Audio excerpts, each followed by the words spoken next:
বাপিশ্ৰী চাওক, যিহেতু SBS 2.0 কাইলৈৰ পৰা আৰম্ভ হ'ব আৰু মুখ্যমন্ত্ৰী হিচাপে ডক্টৰ হিমন্ত বিশ্ব শৰ্মাই কাইলৈ 11:40 শপত বাক্য পাঠ কৰিব। তাৰ সমান্তৰালভাৱে হয়তো সীমিত সংখ্যক মন্ত্ৰীয়ে বা বিধায়কে গোপনীয়তাৰ শপত বাক্য পাঠ কৰিব কাইলৈ। কিন্তু এই গোটেই কথাটোক লৈ সঁচাকৈ জল্পনা কল্পনা অব্যাহত আছে যে মন্ত্ৰীসভাত কোন কোন সোমাব।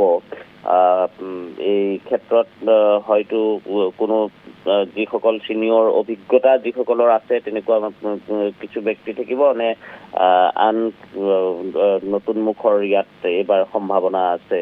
এই গোটেই প্ৰক্ৰিয়াটোৰ মাজত যদি চাওঁ তেনেহ'লে 19জনীয়া যিহেতু মন্ত্ৰীসভাখন হয়, গতিকে সেই 19জনীয়া মন্ত্ৰীসভাত মুখ্যমন্ত্ৰীগৰাকী থাকিলে তাৰ লগত বাকী 18গৰাকী মন্ত্ৰী দিব লাগিব। আৰু এই 18গৰাকী দিবলৈ যাওঁতে অসমখনৰ ক্ষেত্ৰত বিভিন্ন জাতি জনগোষ্ঠীৰ কথাখিনি আছে। গতিকে সেই জাতি জনগোষ্ঠীৰ যিটো তেওঁলোকৰ সকলোৰে অংশীদাৰিত্ব, সেই অংশীদাৰিত্বৰ এটা প্ৰসংগ থাকিব। তাৰ সমান্তৰালভাৱে বৰাক উপত্যকাৰ কথা থাকিব, তাৰ সমান্তৰালভাৱে পাহাৰৰ কথা থাকিব। গতিকে এই সকলোবোৰ মিলাই বা মহিলাৰ অংশীদাৰিত্বৰ কথাটোও থাকিব। এই সকলোবোৰ চাই যদি আপুনি চাই তেনেহ'লে পূৰ্বৰ মন্ত্ৰীসভাখনৰ যিসকল আছিলে সেই পূৰ্বত থকা মন্ত্ৰীসভাৰ কিছু সংখ্যক লোক কিন্তু পুনৰবাৰ এইখন মন্ত্ৰীসভাতো থাকিব।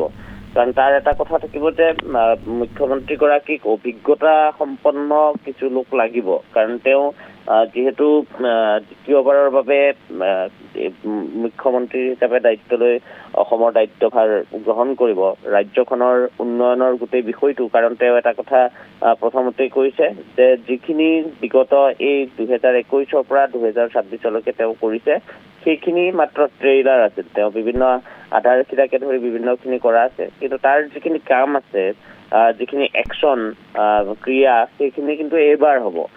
2026 পৰা 2031 এই যিখিনি সময়, এই সময়খিনিত তেওঁ সেইখিনি কৰিব। গতিকে উন্নয়ন ক্ষিপ্ৰতাৰে কৰিবৰ বাবে তেওঁক কিছু সংখ্যক তেওঁক অভিজ্ঞ লোক লাগিব, যাৰ বাবে তেওঁ অভিজ্ঞতা থকা কিছু বিধায়ক তেওঁলোকক পুনৰবাৰ মন্ত্ৰী হিচাপে তেওঁৰ মন্ত্ৰীসভাত ল'ব। তাৰ ভিতৰত যদি আমি চাওঁ কাইলৈৰ দিনটোত কোনে শপত গ্ৰহণ কৰিব, সেই ক্ষেত্ৰত এটা কথা চৰ্চা চলি আছে যে সকলোখিনি কাইলৈয়ে তেওঁৰ সৈতে শপত বাক্য সকলোৱে কাইলৈ পাঠ নকৰে, সীমিত সংখ্যকে কৰিব। তাৰ ভিতৰত অসম গণ পৰিষদ আৰু BPFৰ কথাটো যিহেতু আছে, দুটা মিত্ৰ দল বৰ্তমান বিজেপিৰ সৈতে আছে। আৰু পূৰ্বৰ মন্ত্ৰীসভাখন যদি চাই তেনেহ'লে তাত UPPL যিহেতু তেতিয়া পাৰ্টনাৰ আছিলে, বিজেপিৰ সহযোগী দল আছিল, আৰু UPPLৰ পৰা এগৰাকী মন্ত্ৰী দিয়া হৈছিল। অৱশ্যে তেওঁলোকৰ বিধায়কৰ সংখ্যাও সেই সময়ত কম আছিল, 7গৰাকী আছিল, যাৰ বাবে UG ব্ৰহ্মক মন্ত্ৰীসভাত লোৱা আছিল। কিন্তু এইবাৰ যিহেতু BPF আছে আৰু BPFৰ 10গৰাকী বিধায়ক ভাবিছোঁ, আৰু লগতে সমান্তৰালভাৱে আমি যদি চাওঁ তেনেহ'লে অসম গণ পৰিষদৰো 10গৰাকী আছে। 10 আৰু 10, এই 10ৰ ভিতৰত যদি আপুনি দিবলৈ যায় তেনেহ'লে 2গৰাকী বন্ধু যিহেতু সমান জোৰ তেওঁলোকৰ আছে, গুৰুত্ব তেওঁলোকৰ সমান, গতিকে তেওঁলোকক তেনেধৰণে দিব নেকি? যদি অসম গণ পৰিষদৰ পৰা 2গৰাকী দিয়ে, কাৰণ বিগত মন্ত্ৰীসভাত অসম গণ পৰিষদৰ 9গৰাকী বিধায়কৰ ভিতৰত 2গৰাকীক মন্ত্ৰিত্ব দিয়া হৈছে, কেশৱ মহন্ত আৰু অতুল বৰা। গতিকে এইবাৰ তেওঁলোকৰ ক্ষেত্ৰত কি কৰিব? কাৰণ তেওঁলোকৰ বিধায়কৰ সংখ্যা এইবাৰ বৃদ্ধি পাইছে। গতিকে সেই 10ত তেওঁলোকক 2গৰাকী দিব নে এগৰাকীত সীমিত ৰাখিব? এই ক্ষেত্ৰত অৱশ্যে এটা কথা সূত্ৰৰ খবৰ মতে আহিছে যে অসম গণ পৰিষদৰ পৰা 2গৰাকী থাকিব। ঠিক একেদৰে BPFৰ পৰা এই মুহূৰ্তত এগৰাকী থকাৰ কথাটো কৈ থকা হৈছে, হয়তো এগৰাকীৰ পৰা 2গৰাকী তেওঁলোকৰো থাকিব। আৰু ইয়াৰ ভিতৰত কাইলৈ মন্ত্ৰীসভাত হয়তো কাইলৈ যি শপত গ্ৰহণ কাৰ্যসূচী তাত হয়তো অতুল বৰাই শপত গ্ৰহণ কৰিব পাৰে। অসম গণ পৰিষদৰ পৰা অতুল বৰাই শপত লোৱাৰ সম্ভাৱনা খুবেই বেছি। তাৰ সমান্তৰালভাৱে BPFৰ পৰা কালি যদি আপুনি গোটেই কথাটো মন কৰে, কালি যেতিয়া ডক্টৰ হিমন্ত বিশ্ব শৰ্মাকে ধৰি NDA নেতৃত্বই যেতিয়া তেওঁলোকে চৰকাৰ গঠনৰ আৰ্জি দিবৰ বাবে লোকভৱনলৈ গৈছিল, ৰাজ্যপালক সাক্ষাৎ কৰিছিল, তেতিয়া ৰিহন দৈমাৰী লগত আছিল। আৰু ৰিহন দৈমাৰীৰ ক্ষেত্ৰত আপুনি যদি চাই, ৰিহন দৈমাৰী বিজেপি মিত্ৰজোঁটৰ 2016ৰ যি মন্ত্ৰীসভা আছিল তাত তেওঁ মন্ত্ৰিত্ব লাভ কৰিছিল। গতিকে ৰিহন দৈমাৰীৰ পূৰ্বৰ যি অভিজ্ঞতা, গতিকে সেই ৰিহন দৈমাৰী কেনেবাকে এইবাৰো মন্ত্ৰীসভাত ল'ব নেকি? কালি যিহেতু তেওঁক লগত NDAৰ যেতিয়া এই চৰকাৰ গঠনৰ দাবী কৰিবৰ বাবে গৈছিল, তেতিয়া কিন্তু তেওঁক লগতে লৈ যোৱা দেখা গৈছিল। গতিকে সেই সম্ভাৱনা এটা তেনেধৰণেও ক'ৰবাত মানুহৰ মাজত তেনেধৰণৰ চৰ্চা কিছু চলিছে। ইয়াৰ লগে লগে যদি আপুনি চাই যে অসম গণ পৰিষদ আৰু BPFক দিবলগীয়া হ'লেই তাৰ সমান্তৰালভাৱে এগৰাকী মহিলা আপুনি দিব লাগিব, মহিলা কমেও এগৰাকী ৰাখিব লাগিব মন্ত্ৰীসভাত। আৰু সেই দিশেৰে অজন্তা নেওগ ইতিমধ্যে অভিজ্ঞ এগৰাকী মন্ত্ৰী।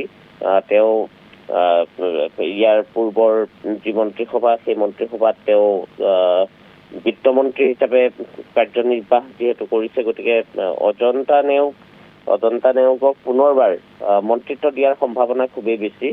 তেওঁ পুনৰবাৰ মন্ত্ৰীসভাত ৰাখিব, এতিয়ালৈকে তেনেধৰণৰ চৰ্চাই চলি আছে। তাৰ সমান্তৰালভাৱে আপুনি আহোমৰ পৰা মন্ত্ৰীসভাত ৰাখিব লাগিব বিধায়কক। আহোম অন্যতম এটা জনগোষ্ঠী, যিটো জনগোষ্ঠীৰ পৰা আপুনি মন্ত্ৰিত্ব দিব লাগিব। তাৰ ক্ষেত্ৰত বহুকেইগৰাকীৰ মাজত চৰ্চা চলি আছে, যাৰ মাজত ডিমৌৰ বিধায়ক সুশান্ত বৰগোহাঁই, তাৰ সমান্তৰালভাৱে চৰ্চা চলিছে তৰংগ গগৈ, নাহৰকটীয়াৰ বিধায়ক। দুই একে চৰ্চালৈ আনিছে চক্ৰধৰ গগৈকো, কাৰণ চক্ৰধৰ গগৈয়ে লুৰিণজ্যোতি গগৈক পৰাস্ত কৰি এইবাৰ তৃতীয়বাৰৰ বাবে বিধানসভালৈ আহিছে। গতিকে চক্ৰধৰ গগৈৰো নামটো চৰ্চালৈ আহিছে। এই তিনিগৰাকী আহোম নেতাৰ নাম তেনেধৰণে চৰ্চাত আছে। তাৰ লগে লগে আমি যদি চাওঁ, চাহ জনগোষ্ঠী অন্যতম এটা জনগোষ্ঠী অসমৰ। গতিকে এই চাহ জনগোষ্ঠীৰ পৰা ইয়াৰ পূৰ্বতে যদি আমি মন্ত্ৰীসভাত চাওঁ, তেনেহ'লে প্ৰথমে সঞ্জয় কিষাণ আছিলে। সঞ্জয় কিষাণৰ মন্ত্ৰীসভাৰ পৰা তেওঁক আঁতৰাই পৰৱৰ্তী সময়ত ৰূপেশ গোৱালাক মন্ত্ৰীসভাত তেওঁক লোৱা হৈছিল। এইবাৰ পিছে কি কৰিব? গতিকে এইবাৰ 8গৰাকীকৈ চাহ জনগোষ্ঠীৰ বিধায়ক আছে। তাৰ ভিতৰত আমি যদি চাওঁ, তেনেহ'লে সঞ্জয় কিষাণ পুনৰবাৰ জয়ী হৈছে। তাৰ লগে লগে পল্লৱ লোচন দাস মুখ্যমন্ত্ৰীৰ ঘনিষ্ঠ, বিশ্বনাথৰ পৰা তেওঁ জয়ী হৈছে। ৰাঙাপাৰাৰ পৰা জয়ী হৈছে কৃষ্ণ কমল তাঁতী। ৰূপেশ গোৱালা পুনৰবাৰ জয়ী হৈছে। তাৰ লগে লগে ধীৰাজ গোৱালা, তেওঁ ছাত্ৰ নেতাগৰাকী এইবাৰ জয়ী হৈছে। ৰাজদীপ গোৱালা বৰাক উপত্যকাৰ পৰা জয়ী হৈছে। এনেধৰণে যদি আমি চোৱা যায়, তেনেহ'লে চাহ জনগোষ্ঠীৰ ৰূপজ্যোতি কুৰ্মী জয়ী হৈছে।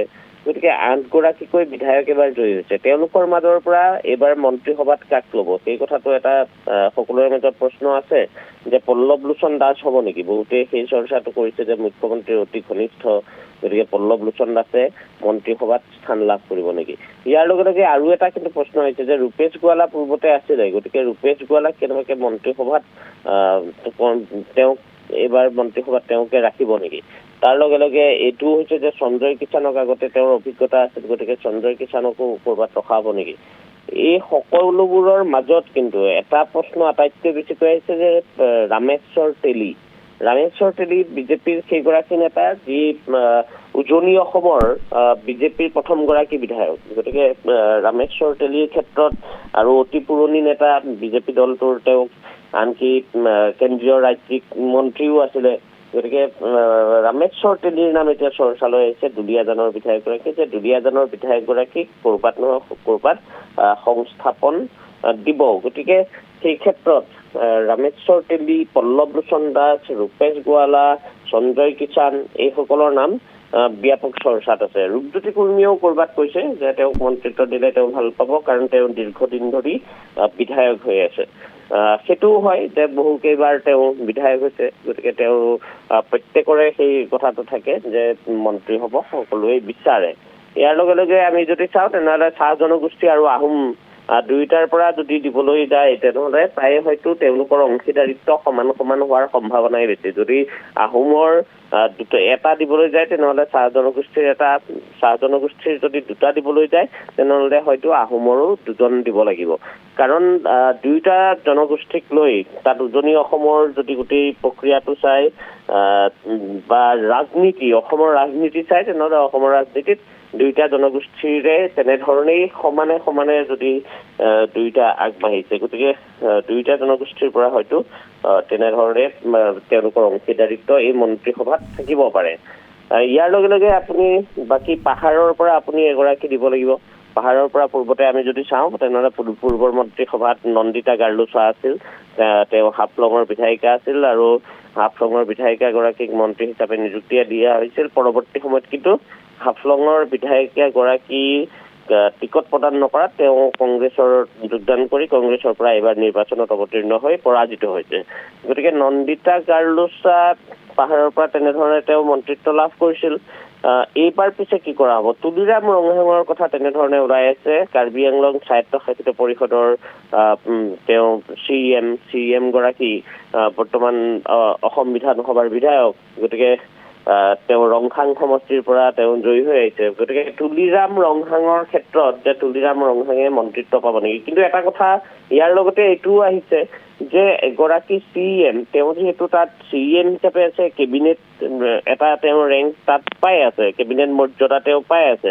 গতিকে কেবিনেট মৰ্যাদা এটা দুটা কেবিনেট মৰ্যাদা তেওঁৰ হ'ব নোৱাৰে।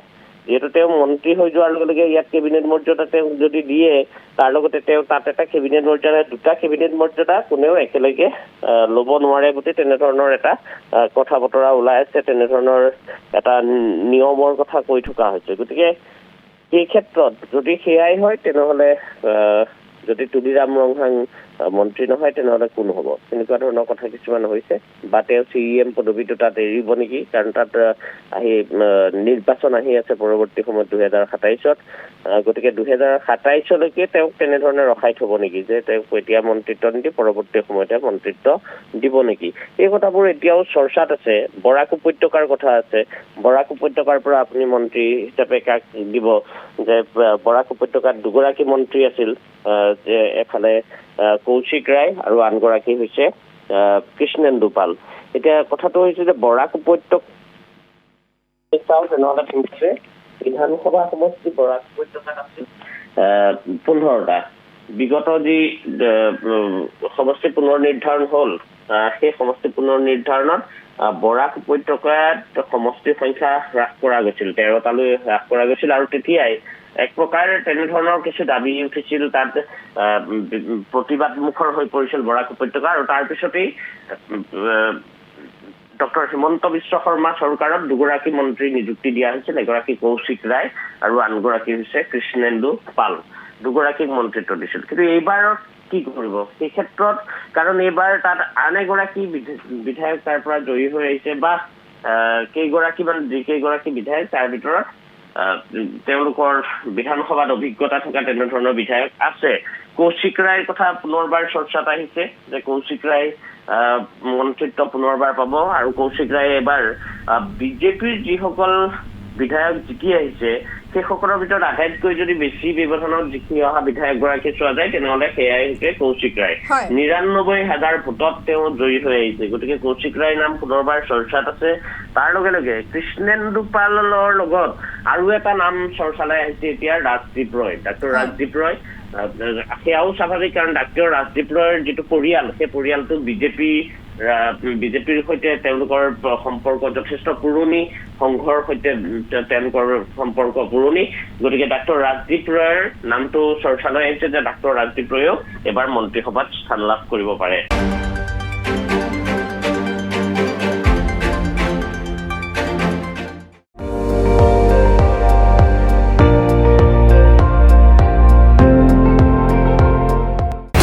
আপুনি চাই আছে ND24, সৰ্বশ্ৰেষ্ঠ নহয় সৰ্বোত্তমৰ দৌৰত।